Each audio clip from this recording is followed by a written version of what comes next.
खबर वाराणसी से, जहां पर 7 दिनों तक एक युवती से हुई हैवानियत ने पूरे देश को हिलाकर रख दिया है। पहले युवती को नशा करवाया गया, फिर दरिंदगी की दास्तां शुरू हुई जो 1, 2, 3 जगह नहीं बल्कि 7 जगह की गई।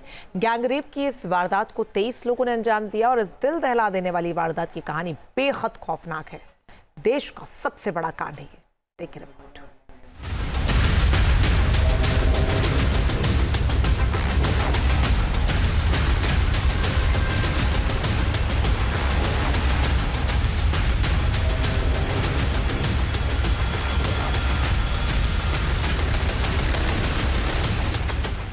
आध्यात्मिक नगरी वाराणसी में महापाप हुआ, जहां दरिंदगी की इंतहा पार कर दी गई। 23 हैवानों ने एक युवती की बारी बारी से असमत लूटी। दिल दहला देने वाली ये वारदात पूरे 7 दिनों तक होती रही। मामले में पीड़ित परिवार की तहरीर पर मुकदमा दर्ज कर 9 आरोपियों को गिरफ्तार कर लिया गया है। बाकी के 14 हैवानों की पुलिस तलाश कर रही है।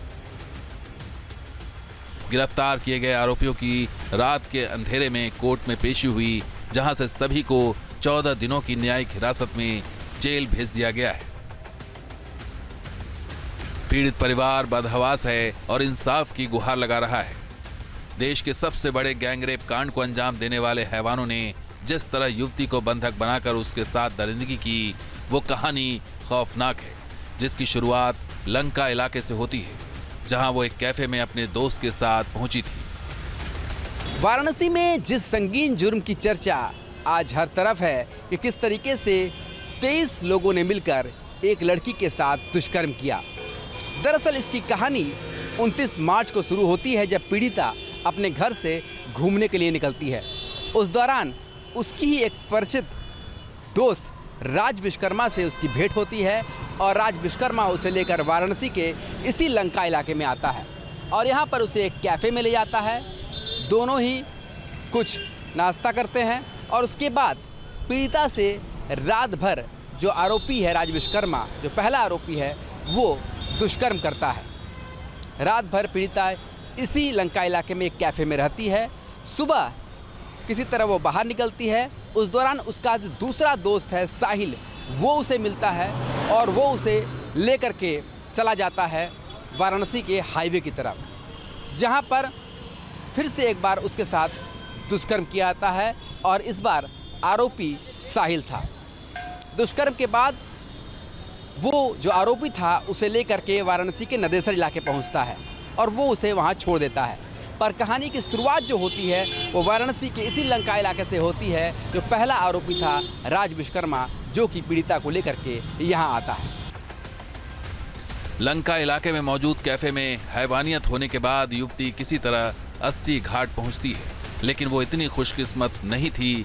वहां भी दरिंदे उसे नोचते हैं। पीड़ित लड़की को उसके दोस्तों ने ही धोखा दिया। उसका दोस्त राज खान, जो वाराणसी के नदेसर इलाके में उसके साथ जबरदस्ती करने के बाद उसे नशे की हालत में वाराणसी के इसी 80 घाट पर 3 अप्रैल को लेकर आया और बदहवास अवस्था में उसे यहीं छोड़कर चला गया। उसके बाद जब पीड़ित लड़की को थोड़ा बहुत होश आया तो फिर वो यहाँ से अपनी सहेली के घर गई और इसके बाद सिलसिला यही नहीं रुका। उसके बाद भी उसके दूसरे करीबी ने उसके साथ वही धोखा किया, जो कि लगातार कुछ दिनों से उसके साथ होता आया था। 80 घाट के बाद युवती के साथ वाराणसी के नदेसर में फिर मल्दिया में भी गैंगरेप होता है। अब तक कई दरिंदे युवती को अपनी हवस का शिकार बना चुके थे। ऐसे ही 7 जगहों पर ले जाकर युवती के साथ 23 युवक गैंगरेप करते हैं। पीड़ित लड़की इसके बाद वाराणसी के नदेसर पहुंचती है, जहां से उसका एक दोस्त उसे लेकर के मल्दिया स्थित एक कॉफ़ी शॉप में जाता है और वहां पर 5 और लोग पहले से ही मौजूद रहते हैं और इन सभी ने बारी बारी से पीड़िता के साथ दुष्कर्म किया, ऐसा भी तहरीर में लिखा गया है। यानी कि पीड़िता एक के बाद एक बनारस के दूसरे जगहों पर पहुंचती है और पूरी अगर तहरीर के हिसाब से देखें तो इसी के दोस्तों ने एक प्लानिंग करके पीड़िता को फंसाया और एक के बाद एक अलग जगह ले गए और न सिर्फ उसके दोस्त बल्कि इस दौरान अज्ञात लोगों ने भी पीड़िता के साथ वाराणसी के मलदहिया इलाके में दुष्कर्म किया। हैवानियत की सबसे बड़ी वारदात के सामने आने के बाद हड़कंप मचा हुआ है, लेकिन पुलिस मामले में कुछ भी बोलने से बच रही है। वहीं सत्ताधारी नेता इसे जघन्य अपराध बताते हुए सख्त कार्रवाई की बात कह रहे हैं और कह रहे हैं कि आरोपी 23 हों या फिर 50, किसी को नहीं छोड़ा जाएगा। देखिए, अब मेरा इसमें स्पष्ट कॉन्सेप्ट है कि चाहे जो भी हो, चाहे भाजपा कार्यकर्ता, सपा कार्यकर्ता, चाहे कहीं भी किसी भी कोई तरह का अगर हमारे बेटियों के साथ, हमारे बहनों के साथ किसी भी तरह का छेड़छाड़ करेगा तो उसके ऊपर प्रशासन तगड़ी से तगड़ी कार्रवाई करेगी। 23 लोगों ने दुष्कर्म किया है। 23 लोग किए होंगे, चाहे 50 लोग किए होंगे, चाहे जितने भी लोग किए होंगे, सब सजा के पात्र होंगे। इसमें कहीं कोई रुकावट नहीं है और न कोई रोक टोक है। शासन अपना काम करेगा। युवती के साथ जिन 7 इलाकों में हैवानियत हुई है वो सब भीड़ भाड़ वाले इलाके हैं, जहां सुबह से शाम तक पैर रखने की जगह नहीं होती। ऐसे में इतनी बड़ी घटना हो जाना समझ से परे है, जिस पर कई सवाल खड़े हो रहे हैं। भीड़ भाड़ वाले इस बनारस शहर में 7 दिनों में बनारस के प्रमुख 7 अलग अलग इलाकों में 23 आरोपियों ने मिलकर पीड़िता से दुष्कर्म किया।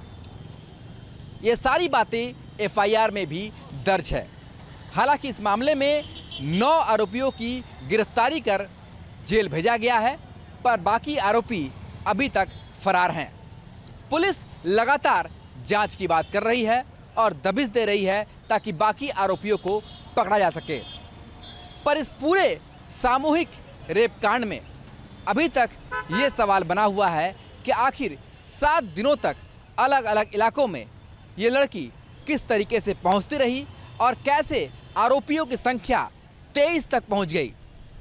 इसकी जांच पुलिस कर रही है। हालांकि पुलिस कैमरे के सामने अभी किसी तरह के कोई भी सवालों को जवाब देने में असमर्थ दिखाई दे रही है। मामले में सरकार का रुख सख्त नजर आ रहा है। प्रदेश सरकार में मंत्री रविंद्र जायसवाल का कहना है कि सभी आरोपियों की गिरफ्तारी जल्द होगी और अगर इसमें कोई पुलिस वाला भी दोषी पाया गया तो उसे भी छोड़ा नहीं जाएगा। सीपी से मेरी बात हुई है, किसी कीमत पर कोई बक्से नहीं जाएंगे और यही नहीं हुआ है, अगर इसमें कहीं पुलिस की लापरवाही भी रही है तो उनको भी खिलाफ कार्रवाई की जाएगी और इस पर पूरी जांच करा कर शहर के चौराहों का कुछ रिकॉर्डिंग इकट्ठा कर रहे हैं और रिकॉर्डिंग करने के बाद कोई भी आदमी इसमें जो रहा है वो बचेगा नहीं। इस गैंग रेप के बाद वाराणसी पुलिस कटघरे में तो है ही, क्योंकि वाराणसी में देश विदेश से हर दिन पर्यटक आते हैं।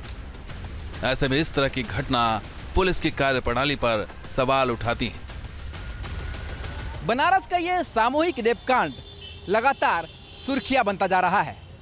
ऐसे में प्रदेश सरकार के मंत्री ने यहां तक कह दिया है कि जिस तरीके से ये जघन्य अपराध को किया गया है उससे वो बेहद दुखी हैं। ऐसे में कोई भी दोषी होगा उसे बख्शा नहीं जाएगा और अगर इसके लिए पुलिस भी दोषी होगी तो पुलिस के भी उन अधिकारियों को नहीं बख्शा जाएगा, क्योंकि जिस तरीके से शहर भर में ये कांड हुए हैं उससे कहीं ना कहीं पुलिस प्रशासन पर भी सवाल उठना लाजमी है।